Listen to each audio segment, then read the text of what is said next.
ఏంటమ్మా ఇలా వచ్చారు? ఏం లేదు స్వామి, మా అబ్బాయి చరణ్ తెలుసు కదా, వాడికి పెళ్ళైపోయింది.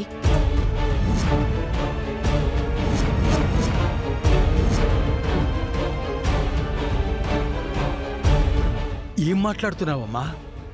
నేను పెళ్లి చెయ్యొద్దు అని చెప్పాను కదా.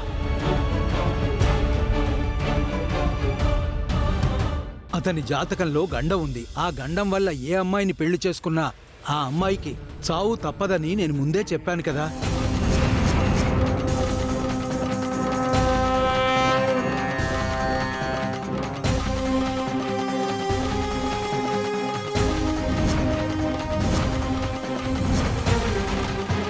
సమస్యను పరిష్కరించి వెతికేంత వరకు పెళ్లి చేయొద్దని చెప్పాను కదా.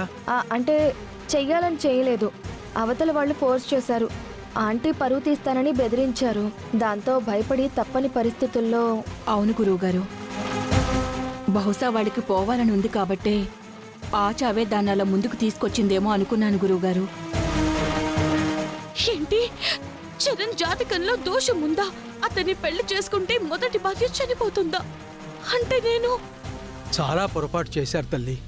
తెలిసి తెలిసి ఒక నిండు ప్రాణం తల్లి. అయినా అయిందేదో అయిపోయింది. ఇంతకీ అమ్మ ఎప్పుడు చనిపోతుంది గురుగారు?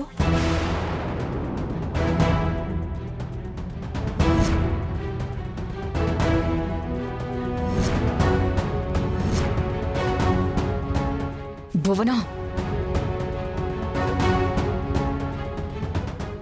అంటే ఇప్పుడు పెళ్ళైపోయింది కదా, జాతక ప్రభావం వల్ల తను చచ్చిపోతుంది అన్నారు. ఎప్పుడు చచ్చిపోతుందో అని భయపడుతున్నారంతే. మీ అబ్బాయితో పెళ్లి జరిగిన మొదటి క్షణం నుంచి ఆ అమ్మాయికి గండాలు ప్రారంభమయ్యాయి. సూచనలు స్పష్టంగా కనిపిస్తున్నాయి.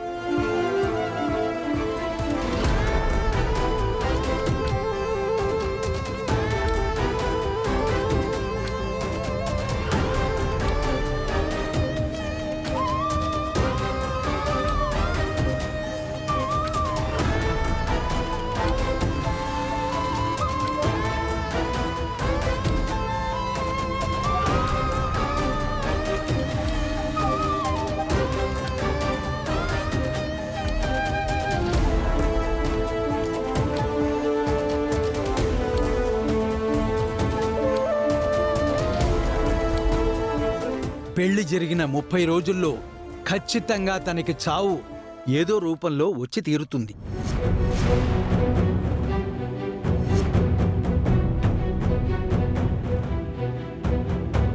అయితే ఇప్పుడింకా ఏం చేయలేం కదా గురువుగారు.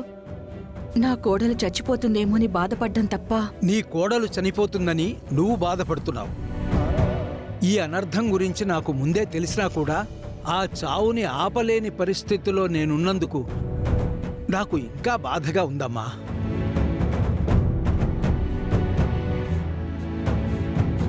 ఎందుకైనా మంచిది, ఒకసారి మీ అబ్బాయి జాతకం తీసుకొచ్చి నాకివ్వండి. దాన్ని పూర్తిగా పరిశీలించి పరిహారం చేసి దారేదైనా ఉందేమో చూస్తాను. మాకు కూడా కావాల్సింది అదేలేండి. సరే గురువుగారు, మీరు చెప్పినట్టే మళ్ళీ వీలు చూసుకుని మా అబ్బాయి జాతకం తీసుకుని వస్తాను గురువుగారు.